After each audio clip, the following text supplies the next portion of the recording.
I know I'm the fifth speaker, but you can still say good morning. Yeah, let me start with the trivia. Things are a bit serious so far. I'm the fifth speaker, so I want to keep it a bit light. So let me start with the trivia. Show of hands, how many of you have heard this tune? All right. So this tune got created. It's a 5-note tune created by a guy called Walter Versova. He's an Austrian, back in 1994 for Intel, right? So this is 20+ years old tune. And the last I checked, this tune, which is called Intel Bong, is heard every 3 to 5 minutes somewhere in the world, okay? And without saying anything, it talks a lot about what Intel believes, what the company we are, and our DNA, right? And Intel Inside is much more than the microprocessor that we create. We invent technology. We really push the boundaries of innovation, and that innovation converts itself into amazing experiences. And that's really the journey I wanted to take you through. Create experiences, amazing experiences for you in the next 20 minutes. And that is brought together not only by Intel, but Intel working very closely with ecosystem. Many of them are in this room today. And whether that experience is related to IoT or not is besides the point. The more important point to remember is those amazing experiences point or underline the fact that we are at the cusp of something truly magical in IoT space, and the business models that are created on the basis of IoT technology. And really, the fact that seeing is believing, and a lot of learning today happens out of video rather than text. I have added a lot more videos for you as a show and tell, rather than simply slides. That also makes it a bit more fun and engaging. Don't you agree? Okay. So before I dive deeper in IoT and talk about technologies, I thought it is very appropriate, and it's a solemn moment as we pay tribute to a technology icon who passed last week. Andy Grove, employee number 3 at Intel. He was our president and chief executive officer. And he was one of the reasons that I got exposed to Intel as a kid, and I ended up joining Intel about 16 years back, like many of the colleagues at Intel as well. Just his life, and I don't know how many of you have read his books and his life story, where he started as a Hungarian refugee in the United States to where he landed at the end of life as a teacher, as a mentor, as a technologist, way beyond Intel. The impact was far beyond Intel. And that in itself is a story of true inspiration. Many of you would know, and distinguished speakers before me talked about Moore's Law. Yes, granted, Gordon Moore, who was one of our founders as well, one of our co-founders, invented Moore's Law that talks about microprocessors doubling in a transistor, transistors doubling in a microprocessor every 12 to 18 months. But it was Andy's vision, the clarity of purpose, and the relentless pursuit of innovation that really brought Moore's Law to bear. And very interestingly as well is the fact that last year was 50 years of Moore's Law. And in those 50 years, we increased the microprocessor performance 3,500 times and reduced the cost of the transistor 1,000 times. I'll repeat for people who could not remember the number the first time I said it. We increased the performance 3,500 times and reduced the cost of the transistor 1,000 times. And the combination of those two factors, in my opinion, is really what has made IoT what it is today. Because the cost of computing and the performance, just the horsepower of computing, both combined, have made technology really pervasive. And the technology is enabling business models which we never thought was possible. And a bit of trivia also about Andy Grove. He was a true visionary, like I mentioned. And it was him, under his leadership that Intel decided to expand beyond United States. And the first site that Andy decided was in Asia. Any guesses which site it was? Penang. I hear Intel team talk Penang. 43 years back, the first site outside of United States for Intel was Penang. And we are proud to be part of that legacy because he saw the potential of Asia, and I'll talk more about the talent in Asia and what we're going to do about it. But let me touch on computing I talked about, and evolution of computing and how it really is at a stage where it can really impact human potential. So I will touch on using another video, a project which is very special to us, and what impact it's creating on human potential. So can we run the Stephen Hawking video, please? If you don't recognize my voice, my name is Stephen Hawking. I am the guy who made black holes cool. IoT is at the cusp of really impacting change. And you saw a bit of that in Connected Wheelchair Project, essentially healthcare, patient care, and special care, so to say. And I thought it would be very interesting to talk more about industries where the transformation is happening at a very rapid pace that many of you may not know. Because I could have talked smart cities where there is a lot of traction that distinguished speakers talked about, and we personally are engaged with the governments and industries across the world, including in Asia. We could have talked industrial as well. But I wanted to talk on 3 industries. One is sports, the other is fashion, and the third, as is mentioned here, is just the music space. Because those are lateral industries that you would never think IoT is making an impact.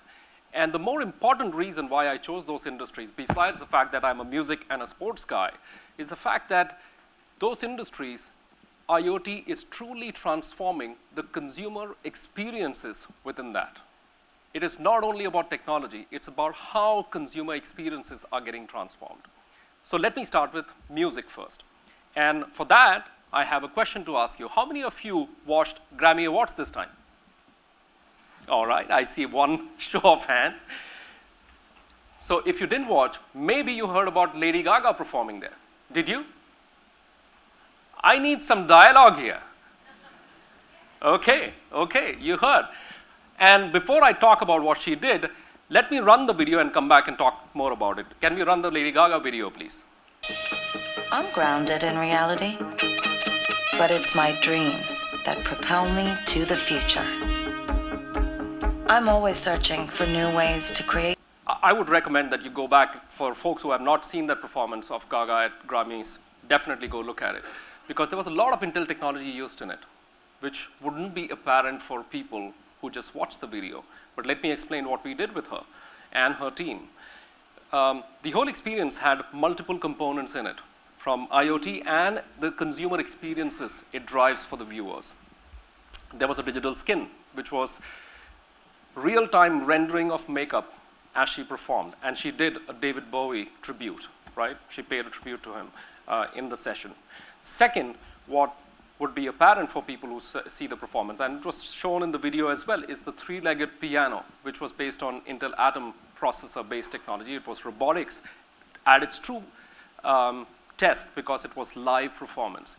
And lastly, she was wearing a ring, and that ring inside had Intel Curie module, and it enabled her to manage the experience and what was happening on the screen real time as she performed, right? So the point is not about Intel technology being used here. The point I'm really making is technology, and IoT technology specifically, is being used by music and many of the artists who are ahead of the game on creating better experiences and different experiences for consumers. And as we, as an ecosystem, try to service that demand, that's the thinking we need to have on how do we change the experiences for consumers in that industry, because that's where transformation really takes place. Now moving on, before I go on further, I wanted to summarize 3 key trends as we see as IoT evolves. Number 1, world is definitely getting smarter and connected. And a lot of it is Moore's law driving the engine. Devices can do much more versus what we could do earlier. Of course, computers are gathering more senses. Some of you who have engaged with us from an ecosystem point of view on 3D RealSense camera, and we adding depth, a three dimension to that camera really exposes us to a variety of different models, virtual reality, augmented reality, or several such usages on drones included, which can be very, very interesting from a consumer experience point of view. And lastly, just the computing is becoming an extension of oneself. The amount of data that you can collect and monitor is something we could never have done before. But in a sense, if you combine all of them, the major trend here is computing and communications and the integration of it. Because that today is the single most important reason why transformation across the industries that I'm talking about is happening. Because that provides you, the technology of computing and communication integrated together provides you an opportunity to really dramatically change the business models and hence transform the industries. And to talk more about it, visually, I wanted to run another video, this time in fashion industry. How computing becoming an extension of oneself can transform that industry. So can we run the butterfly fashion video, please?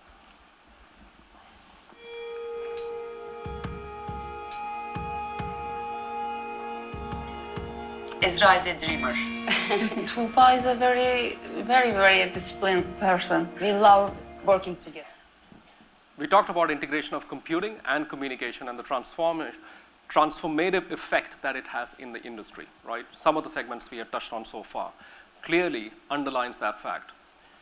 But a lot of that innovation, in our opinion, as well, is happening in Asia.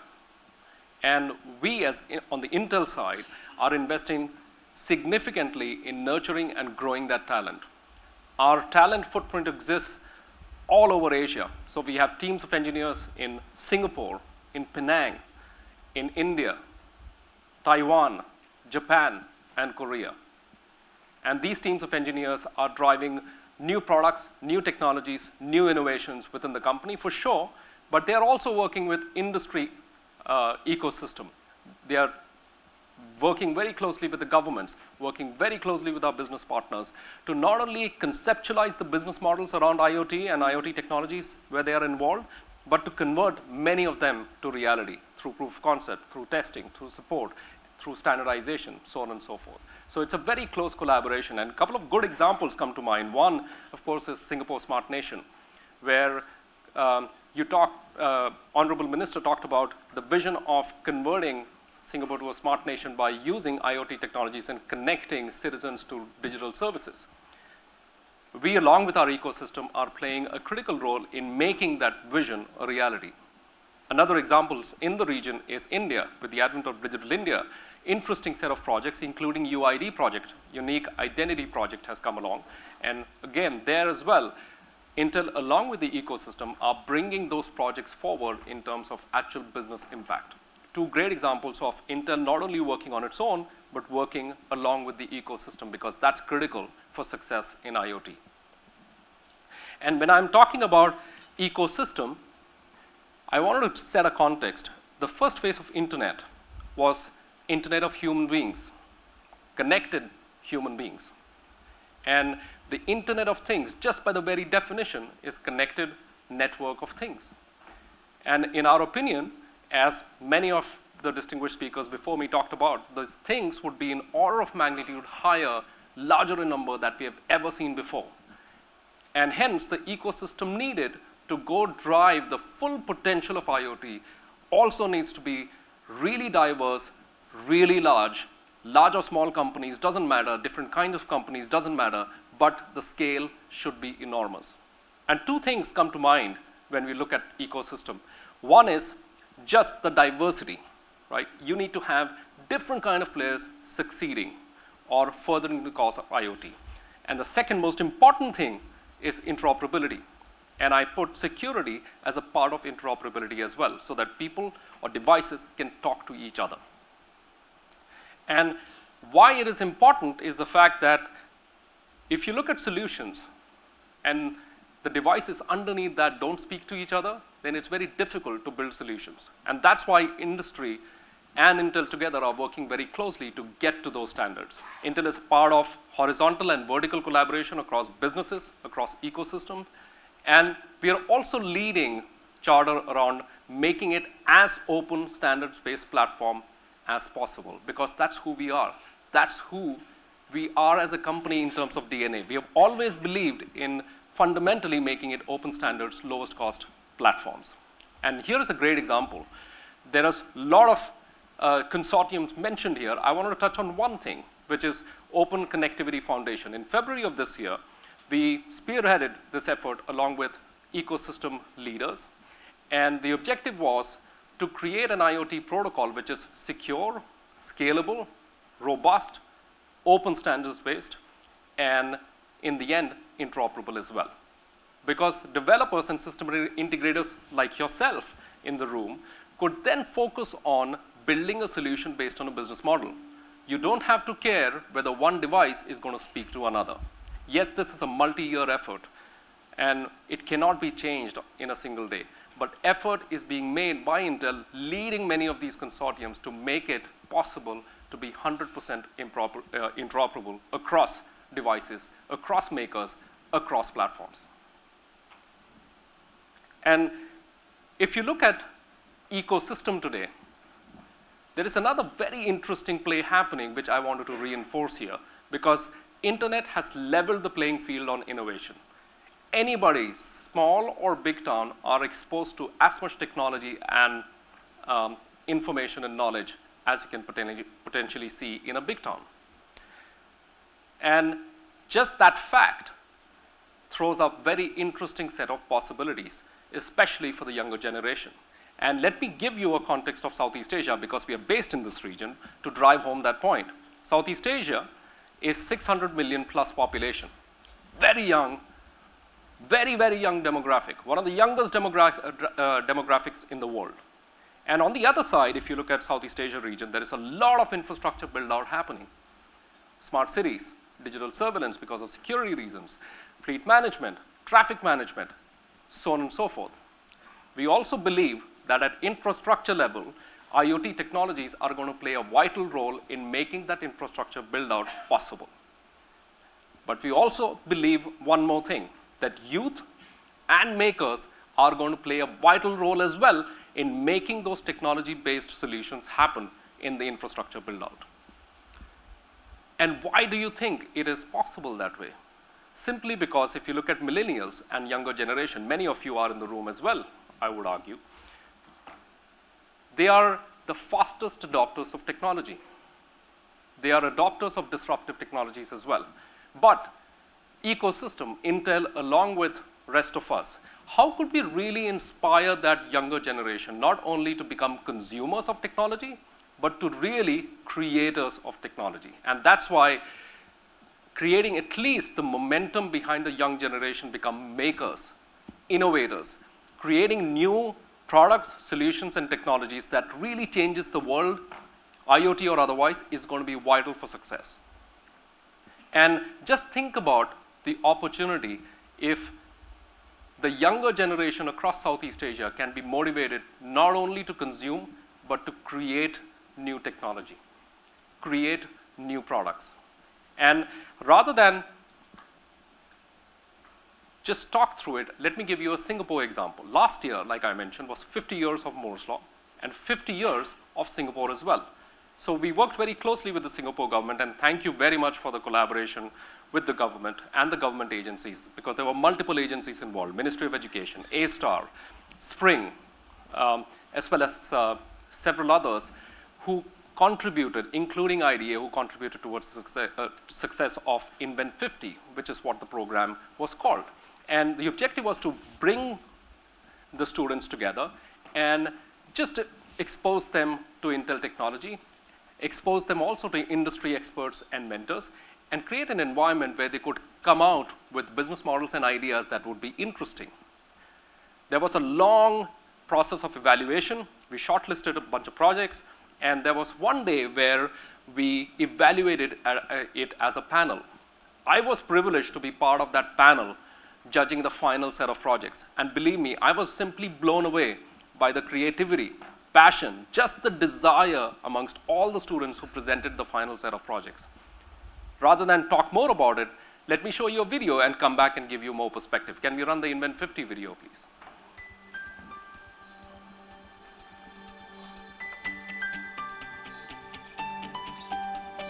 It has been a long day for everybody because they started from 8:30 in the morning. There was 5 hours of judging, which was very intensive Q&As with all the teams. Now, this program really underlined the fact that if you provide great access of technology to younger generation and give them the right guidance through mentoring or industry expertise, they can really create something magical. And there were projects like $1 Million Hand, which was a project built by the students to handle hazardous materials. There was also a project which was mentioned in the snippet as well, is PD Loggers. That was the award-winning project where Intel Edison-based technology the kids used to create a solution for Parkinson's disease patients that can improve just the quality of life. Amazing ideas, but if the industry ecosystem gathers around some of these ideas, a subset of them can be brought to market, can be really game changers in Singapore and even beyond. So think about this is just one program, one initiative, one instance. If ecosystem together can have multiples of this, we can really inspire the young generation to become makers, true inventors of new technology, and can really change the game in several of the other business models that we are talking about across a variety of industries. And to summarize, and hopefully during the last 20 minutes or so, I took you through the journey, which was my promise. I'll take you through a journey of amazing experiences across different industries. And using those experiences, tell you a story about what's possible. And today, industries are definitely getting transformed using IoT technologies. And the ecosystem together can accelerate that transformation even further, because technology needed to make that happen is absolutely prime time. Yes, you can evolve further. Yes, you can make it better, and Intel will absolutely drive to make the technology even better, but we absolutely right now have the technology to make those transformations happen. You saw the examples of some of those industries. Secondly, Internet has really leveled the playing field on innovation. And we, as ecosystem, working along with the governments, academia, policymakers, as well as businesses, can together accelerate it by making the younger generation makers and inventors rather than purely consumers of technology. And last but not the least, Intel is definitely committed as a company to lead this transformation along with the ecosystem by driving standards, by driving more innovation across the board, and just making sure that the industry transformation is not limited by the technology that is needed to go make that happen. And to bring this all together, I wanted to run my last video, which is more sports oriented. And this summarizes everything that I mentioned in my talk: computing, connectivity, and industry transformation. X Games, for folks who don't know, is run by ESPN in US. It's all about extreme sports. And this video talks about a small little piece of technology attached to the equipment of athletes can really not only change the experience for the athletes themselves, but can create vastly different and very interesting and cool experiences for entire consumers. So can we run the X Games videos, please? This is where the wild things are. This is where the wild things are. This is where the wild things are.